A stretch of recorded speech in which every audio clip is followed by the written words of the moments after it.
Oke, bismillahirrahmanirrahim. Assalamualaikum warahmatullahi wabarakatuh. Halo Sobat PBI, bertemu lagi dengan kita di Bidik Podcast, Bincang Pendidikan Podcast Prodi Pendidikan Bahasa Inggris Universitas Ahmad Dahlan.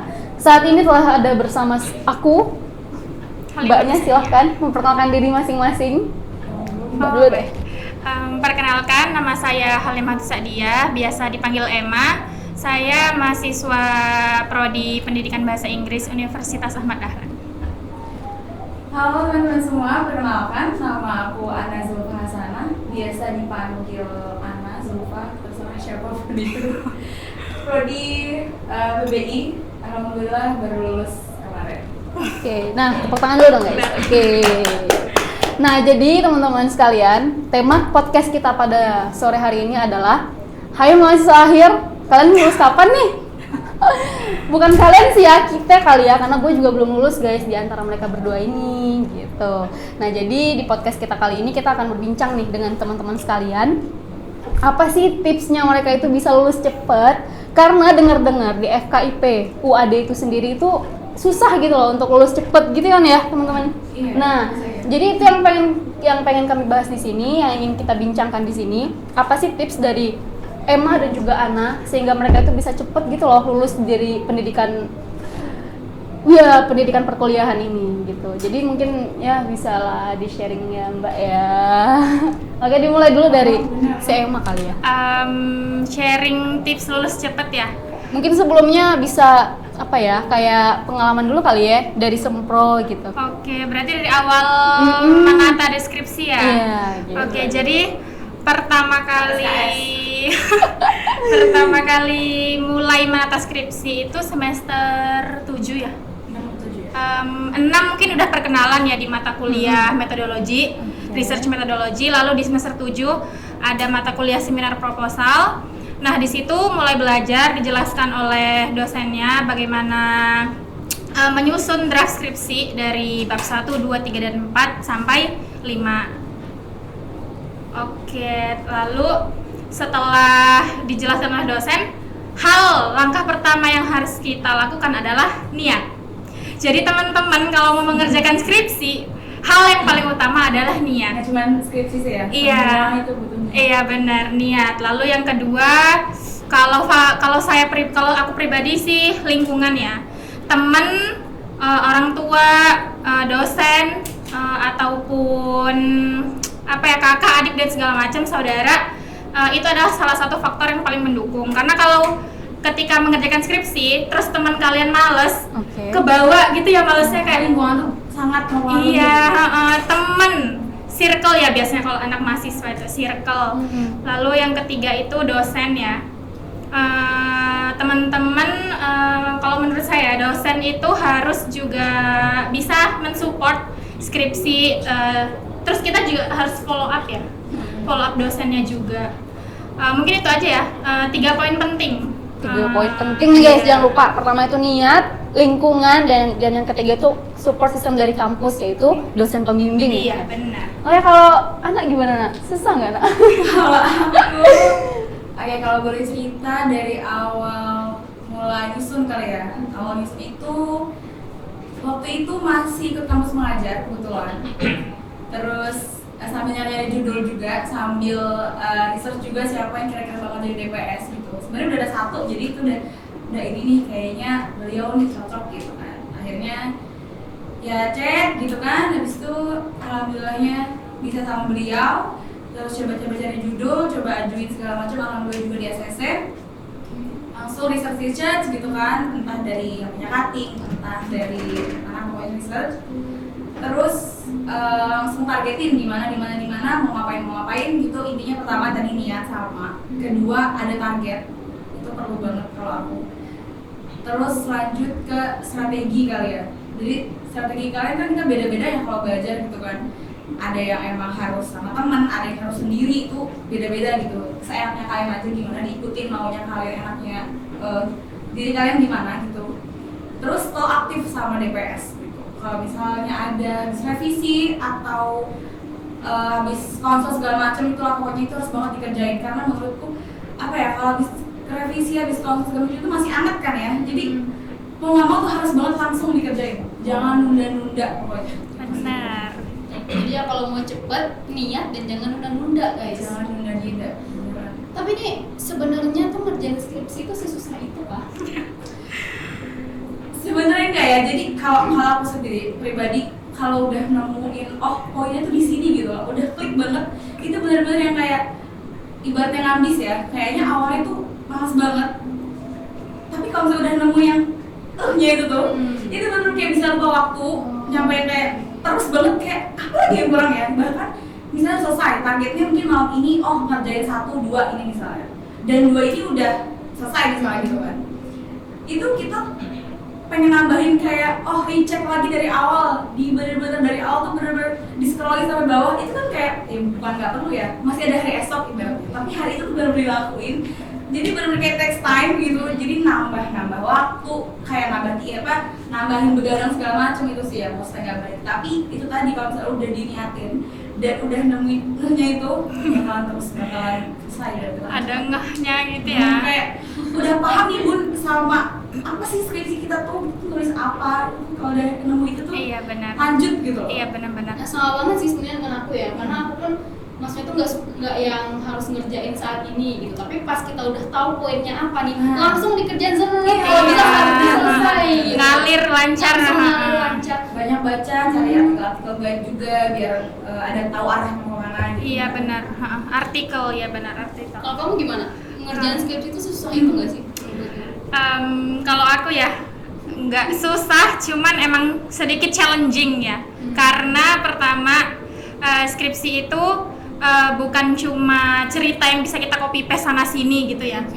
Terus yang kedua, skripsi itu hasil akhir kita ya, hasil akhir pekerjaan kita sebagai hasil kalau kita ada lulusan dari PBI UAD gitu.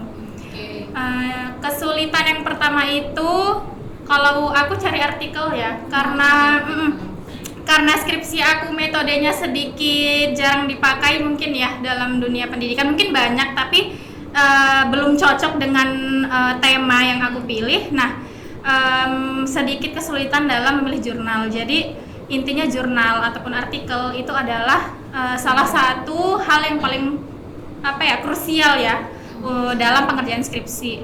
Lalu yang kedua, follow up dosen. Alhamdulillahnya dosen saya itu benar-benar dosen yang sangat mengampu mahasiswa gitu. Ketika mungkin ya saya lagi mungkin healing, ya kita mahasiswa ngomongnya healing ya, healing, tapi tetap dicariin, tetap diingatkan skripsi. Jadi tetap berjalan gitu. Lalu seperti iya benar. Sama kayak Ana tadi, ada bagian yang ngehnya itu tadi, terus kalau udah revisi langsung dikerjakan. Kalau enggak nanti bisa lupa ya benar. Oke guys, for your information, skripsi kami itu menggunakan bahasa Inggris loh guys. Karena kan PBI UAD ya, jadi yang menggunakan bahasa Inggris, tapi yang nggak sesulit itu gitu loh. Berarti bahasa Inggris. Jadi yang nggak sesulit itu gitu. Ya aku walaupun belum lulus tapi aku udah sidang, jadi sedikit pengalaman ya ngerjain skripsi itu tuh tidak sesusah itu. Hanya saja mungkin di beberapa persyaratannya. Tapi, nah karena dua narasumber aku kali ini tuh mereka bisa lulus cepet 3,7 bulan. Padahal tuh ya di Fakultas Keguruan dan Pendidikan itu termasuk yang sulit gitu loh untuk bisa lulus cepet itu. Tapi mereka bisa. Nah jadi yang ingin aku tanyakan, prodi kita itu tuh membantu apa sih sampai kalian itu bisa gitu loh lulus cepet daripada yang lainnya? Kita tuh termasuk banyak loh, PBI itu sekitar 50-an orang kalau nggak salah. Nah jadi gimana Mbak Nana? Pertama ini di sini stasiun honor banget ya bisa diundang ke sini buat kasih tahu, bisa cerita gitu loh ke teman-teman. Dan thank you banget sama prodi juga udah banyak bantu. Kayak misalnya aku sempat kepepet nih waktu itu ceritanya. Tapi alhamdulillah dibantu banget sama prodi, dosennya sangat-sangat ya Allah keren banget ya. Kayak aku thank you banget loh Miss semuanya. Udah kepepet dan dibantu alhamdulillah, dan sampai detik ini gitu nggak mungkin bisa wisuda kemarin tanpa bantuan Miss semua. Terima kasih banyak Miss. Besar juga. Terus kalau kamu gimana? Kalau aku tentunya prodi banyak banget membantu ya, karena yang pertama kita tahu pasti sibuk ya, namanya juga prodi sibuk. Nah dengan kesibukan prodi mereka masih bisa fast respon gitu loh dengan chat. Kalau misal aku tanya nih Miss atau Sir ini gimana, cuman pakai bahasa Inggris ya kan, kita anak PBI jadi pakai bahasa Inggris gitu. Sir ini gimana atau Miss ini gimana, dan Prodi PBI Wadah itu tetap mendukung gitu dan fast respon dalam menjawab dalam menangani mahasiswa gitu. Jadi alhamdulillah saya terima kasih kepada Prodi PBI karena tetap mendukung gitu ya. Nah kalau misalnya dari segi sivitasnya nih, kan kalau nggak salah itu syarat sidang itu ada sekitar 12-13 poin ya? Iya benar. Ya, kita perlu surat ini, perlu surat itu gitu. Nah kan ada yang harus minta dari TU, ada yang harus minta sana sini. Nah mereka itu menyulitkan kalian nggak? Alhamdulillah tidak sama sekali karena aku juga cuma sehari ya, sehari dibalas gitu. Jadi ya maksudnya nggak too much text time banget gitu. Ya cuma sehari, jadi ya masih oke lah, masih sehari itu. Dan mewajari karena antri juga, banyak juga yang membutuhkan persyaratan, jadi ya nggak apa-apa. Dan alhamdulillah juga nggak lama-lama banget gitu, aku langsung dapat gitu. Alhamdulillah. Sama dia satu selesai karena tadi ya udah aku jelasin fast respon gitu Sivitas Akademika. Sebenarnya gini sih, misalnya kalian lagi revisian atau mungkin draftnya belum selesai, tips dari aku sambil dicicil persyaratan lainnya karena administrasi yang kita tahu orang juga banyak yang ngantri, banyak yang mencari juga. Dan kita nggak bisa maksudnya ngeburu-buru mereka juga punya banyak banget kerjaan, nggak cuma ngurusin aku doang gitu. Iya benar. Jadi sambil dicicil, jadi draftnya jalan, administrasi juga jalan. Gitu. Iya. Jadi pas hari H ya udah kumpul semua gitu loh. Jadi pas revisian udah ACC, kita baru ngurus administrasi kan itu kayak makan waktu, sedangkan deadline-nya udah mepet. Oke, berarti tidak ada kata tidak mungkin ya untuk selesai cepat itu ya nggak sih? Iya benar. Iya, tergantung di diri kita sendiri dan tolong banget nih, jangan nyalahin prodi ya untuk kalian. Karena ternyata nih dua bukti narasumber kita, mereka benar-benar dibantu oleh dosennya, dibantu asal oleh kalian nggak punya ini ya, technical jelek sama Kalau misalnya udah ada bad record gimana nih? Harus miss gitu-gitu nggak? Kira-kira ya? Coba perbaiki aja ya, pelan-pelan. Berikanlah first impression yang baik ya ada prodi. Iya benar. Cuma prodi sih, maksudnya ke semua dosen harus baik lah. Iya, terus tadi yang bagian Sivitas tadi kan yang ada 12 persyaratan banyak itu. Nah itu untuk teman-teman mahasiswa akhir ya terutama, jangan sepelekan satu atau dua persyaratan yang mungkin kelihatannya sepele gitu. Jangan menyepelekan persyaratan-persyaratan tersebut gitu, karena beberapa dari temen ya gitu kayak sedikit menyepelekan yang akhirnya mereka terkena omongan sendiri gitu. Jadi kayak jangan sepele dengan persyaratan dari prodi, karena prodi juga udah tetap membantu, lalu juga mensupport dan segala macam. Oh oke. Gimana teman-teman, keren banget ya. Tapi untuk kelanjutannya setelah yang satu. Halo PBI, ada yang baru nih di Prodi Pendidikan Bahasa Inggris Universitas Ahmad Dahlan, yaitu Bidik Podcast. Bidik Podcast adalah akronim dari Bincang-Bincang Pendidikan. Jadi podcast ini kita akan ngobrolin segala hal tentang pendidikan, terutama yang ada di program studi Pendidikan Bahasa Inggris Universitas Ahmad Dahlan. Kalian bisa tonton podcast kita di Spotify, PBI UAD, atau di YouTube Pendidikan Bahasa Inggris UAD. Jangan lupa tonton terus ya.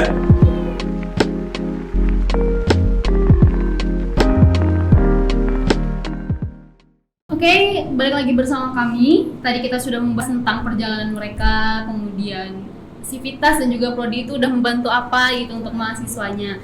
Tapi seperti patah ya, di balik kesuksesan pasti ada kerikil yang dilalui oleh mahasiswa itu sendiri gitu. Nah, jadi mungkin bisa dimulai dari Ana dulu ya. Menjelang kalian bisa wisuda 3,7 bulan nih, apa sih huru-haranya gitu? Iya, boleh. Oke, gimana Ana? Huru-hara ya? Huru-hara dari mungkin setelah sempro kali ya. Kalau awal sempro itu mungkin lebih ke ujian ke diri sendiri ya, karena ternyata sempro kayak gini gitu kan, harus banyak belajar segala macam. Mungkin banyak sedihnya, tapi nggak apa-apa, itu tadi jadi batu loncatan gitu kan, supaya harus belajar begini, orang lain bisa kenapa gue nggak bisa gitu. Oke. Setelah sempro ada validasi selesai. Bulan Februari itu targetnya penelitian, karena seperti yang kita tahu KAR itu lama ya, katanya lama. Jadi bikin target 1 bulan, 1 bulan penelitian. Februari hasil penelitian udah beres semua, validasi dan tinggal terjun ke lapangan. Tapi manusia bisa berencana, tetap Allah yang berkehendak ya kan. Oke. Skip dulu Mbak. Oke. CAR itu Classroom Action Oke. Research. Jadi mungkin bisa dijelaskan dikit CAR itu tuh gimana gitu loh. Buat yang Jadi nggak tahu. Classroom Action Research itu mungkin kalau bahasa Indonesia PTK ya, itu penelitian tindakan kelas. Jadi kalau kamu menemukan, ya ini kalau penelitian CAR itu intinya kalau kamu menemukan masalah di suatu kelas itu, dan kamu pengen ada suatu perubahan atau mungkin kayaknya dipakai media, diberi media ini atau ada implementasi sesuatu di pelajaran yang baru, mungkin bisa mematahkan masalah tersebut gitu. Intinya CAR itu adalah Classroom Action Research atau penelitian tindakan kelas gitu. Oke, lanjut ke yang huru-hara, bukan huru-hara sih, lebih ke kendala mungkin ya. Februari itu targetnya udah penelitian. Aku udah bikin jadwal, udah bikin target, tanggal segini harus ada di treatment segini. Tapi tadi balik lagi karena kita ada hubungannya sama orang lain, hubungannya sama aku terutama sama sekolah. Jadi banyak yang harus di kontak ya sekolahnya gitu, kita juga harus mengerti kalau sekolah juga nggak mungkin fokusnya ke kita doang gitu kan, kita yang malah harus mengerti sekolah gitu. Lalu itu di minggu pertama ada kendala juga, waktu itu gurunya belum ready dan aku maklumi juga ya nggak apa-apa karena mungkin aku nggak bisa seenaknya langsung penelitian mungkin di sekolah itu. Oke, nggak apa-apa, itu akhirnya 1 minggu mundur. Di minggu kedua ternyata qadarullah gurunya sakit gitu, jadi nggak apa-apa banget, aku di situ udah mulai stop chat beliau juga karena sakit dan di opnam, jadi nggak bisa ngapa-ngapain juga dan mikirnya recovery-nya juga lama. Jadi akhirnya minggu kedua dan ketiga juga itu mundur.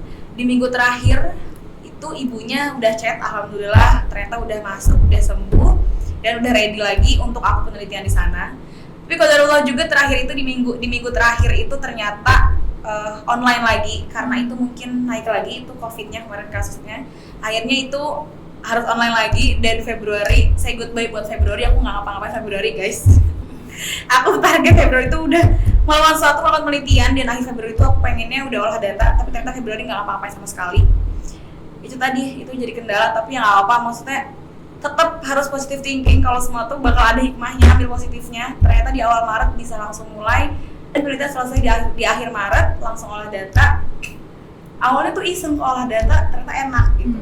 Kok seru, sampai bab 5 terakhir, kok selesai nih bab 5. Bimbingan, revisian, dikejar seminggu, kok selesai. Kita daftar sidang nih, alhamdulillah udah. Begitu intinya, kendala itu pasti ada, nggak mungkin ada, dan setiap orang kendala itu beda-beda. Nggak boleh disamain, nggak boleh juga berkecil hati, nggak boleh langsung sedih, nggak boleh langsung down, karena setiap orang juga beda. Jadi kalau ada kendala, nggak apa-apa, dinikmati, dijalani, dicari di mana, salahnya di sini, diperbaiki lagi buat jadi betul loncatan berikutnya.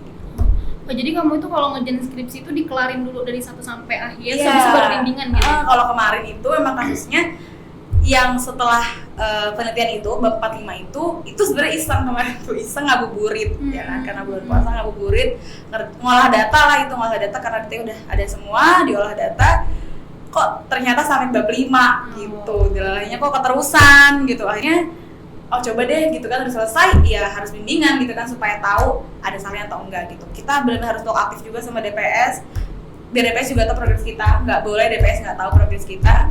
Akhirnya bimbingan, dibetulin itu juga, wah banyak sekali, masya Allah sekali revisinya. Tapi ya nggak apa-apa gitu kan, maksudnya justru enak loh kalau tahu revisinya di mana, salahnya di mana tuh justru enak gitu.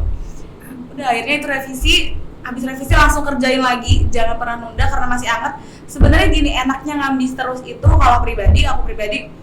Jadi kalau kita ngambis terus kita benar-benar nempel banget nih, apa sih nyampe udah di scroll dibolak-balik, ini nyampe apa gitu. Jadi kalau didiemin bentar ke laptop lupa dan nanti malesnya bakal keterusan gitu. Jadi ngambisnya terus, HP-nya nanti dulu, Instagram nanti dulu, story nanti dulu. Jadinya ngambis dulu, bener-bener ngambis, nanti kalau udah selesai baru bimbingan, langsung revisian, kerjaan lagi. Akhirnya ternyata selesai juga. Baru deh kita main-main, ya nggak? Tuh guys, ngabuburitnya tuh yang bermanfaat. Bulan puasa. Ya ngabuburit nongkinya di jalan. Tuh, siapa yuk? Ngabuburitnya bermanfaat. Berkah Ramadan. Berkah Ramadan. Nah, gitu. Oke, lanjut ke Emma, gimana ya? Kalau huru-hara ya, kalau aku mungkin lebih ke diri sendiri ya. karena aku menyadari banget aku tipe anak yang sangat santai. Tetapi alhamdulillahnya dapat dosen pembimbing yang terus benar. Dosen pembimbingnya itu benar-benar nanya, sudah sampai mana nak? Ini bagaimana nak? Nah itu salah satu kayak sebagai apa sih namanya? Benar. Terus huru-hara yang pertama itu pas sempro ya. Sempro itu di bulan Januari ya. Di bulan Januari. Nah sebelum sempro karena aku penelitian itu naratif. Susah gitu ya cari jurnal. Naratif info ya? Iya. Jadi narasumbernya cuma 1? 3. Kebetulan. Kebetulannya 3, jadi harus lebih cari lagi jurnalnya yang punya 1, 2 dan 3 interviewee di dalam jurnal tersebut gitu. Nah, jadi huru-hara pertama itu adalah jurnal atau artikel. Tetapi dosen itu memberi buku kan, dan bukan karena kita anak PBI kita itu udah otomatis jadi translator, enggak ya. Dikasih buku full berapa halaman isinya bahasa Inggris. Kita masuk PBI karena kita mau belajar bahasa Inggris. Iya, mau nggak mau harus nge-translate dulu. Jadi kayak belajar naratif itu apa, terus bagaimana kalau di dalam dunia pendidikan, terus tema yang saya ambil speaking ya.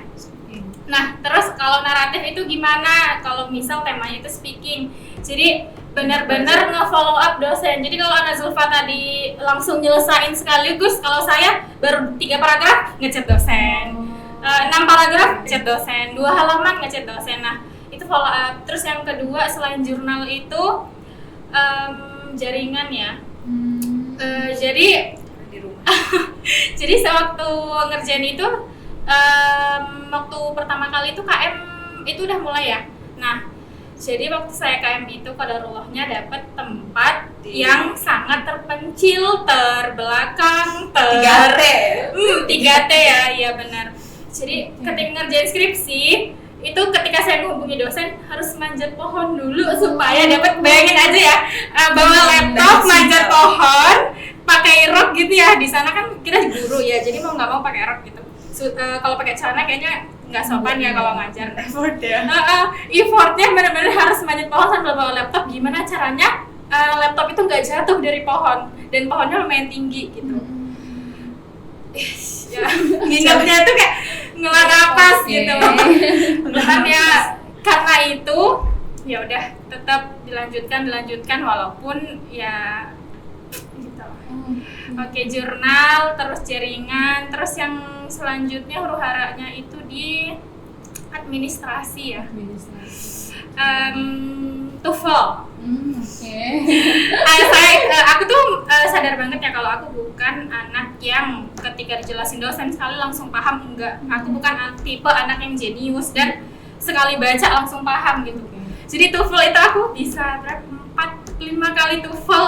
Nah, baru mencapai target yang diinginkan prodi kayak gitu. Itu aja sih, mungkin kalau dari segi isi draftnya, karena dosen saya talkatif juga orangnya, terus saya follow up, jadi nggak ada kendala dalam so far so good kalau ngerjain skripsi. Cuman ya itu tadi jaringan, terus tambah TOEFL tadi ya, karena jadi nggak lulus cepat itu bukan cuma untuk orang-orang yang pintar aja gitu. Karena aku ngerasa juga aku nggak pintar tapi toh bisa. Gitu. Kita aja sih. Jadi nggak heran ya guys ya, mereka itu bisa lulus 3,7 bulan dari Prodi Pendidikan Bahasa Inggris Universitas Ahmad Dahlan. Kita bisa melihat nih dari perjalanan mereka sampai akhirnya ya 1 bulan 2 bulan gitu kan. Apalagi yang tadinya menyambi KM di tempat yang terpencil tapi bisa kok, buktinya masih bisa ikut wisuda dengan periode yang cepat gitu. Terus nih untuk mengakhiri sesi podcast kita di Bidik Podcast, mungkin ada 1 statement untuk Prodi Pendidikan Bahasa Inggris atau 1 statement untuk mahasiswa akhir yang sedang mengerjakan skripsi. Silakan Em. Kalau 1 statement untuk Prodi PBI ya, terima kasih karena sudah mendukung saya, dan kalau mungkin bukan karena Prodi PBI sendiri saya tidak akan lulus secepat ini. Lalu kalau 1 statement untuk mahasiswa akhir, mungkin dalam bahasa Indonesia aja ya, kasihan karena mereka keseringan lihat bahasa Inggris nanti Capek ya. visual gitu ya. Jadi Oke. statementnya yang pertama, tetap sabar, terus hadapi challenge yang ada selama mengerjakan skripsi, dan jangan lupa berdoa, Allah pasti bakal menunjukkan jalan. Oke. Ana, silakan. Sebelumnya terima kasih juga kepada Prodi, kepada Bapak Ibu dosen yang banyak membantu, juga Sivitas Akademika UAD yang udah banyak membantu juga sampai detik ini, sampai bisa wisuda lancar, alhamdulillah. benar. Untuk teman-teman mahasiswa mungkin kerjain skripsi itu maksudnya nggak harus panas-panas juga. Iya, benar. Main juga nggak apa-apa, itu sangat perlu ya. Percuma juga kalau skripsian terus tapi nggak makan segala macam juga. Masa ntar udah selesai pasti udah sakit kan? Iya, nggak lucu benar, gitu. nggak Jadi, lucu ya. life itu harus balance gitu lah intinya, nggak yang harus ngambis terus gitu juga.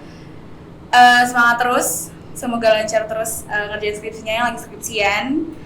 Di follow up terus dosennya juga, jangan pernah males karena kalian juga punya hak untuk buat bimbingan sama dosen. Iya, benar.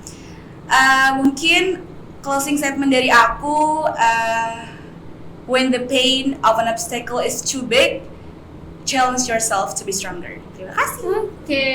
Nah, hostnya boleh ya ngasih statement juga. Oke, teman-teman. Jadi ini mungkin sedikit pengalaman dari aku. Aku juga punya target nih, ingin sudah kayak mereka. Punya target banget. Bahkan dari segi skripsi dan juga beberapa persyaratan itu udah kelar dari 1 bulan sebelumnya gitu. Tapi ya yang namanya manusia kan hanya bisa berencana ya. Tetap benar. Jadi closing statement dari aku as the host, we all have the plans, but remember, human design with goals, but Allah design with love. That's all our podcast today. Thank you so much buat teman-teman yang udah datang di podcast ini. semuanya. Oke, langsung kita tutup aja. Wassalamualaikum warahmatullahi wabarakatuh. See you. Thank you.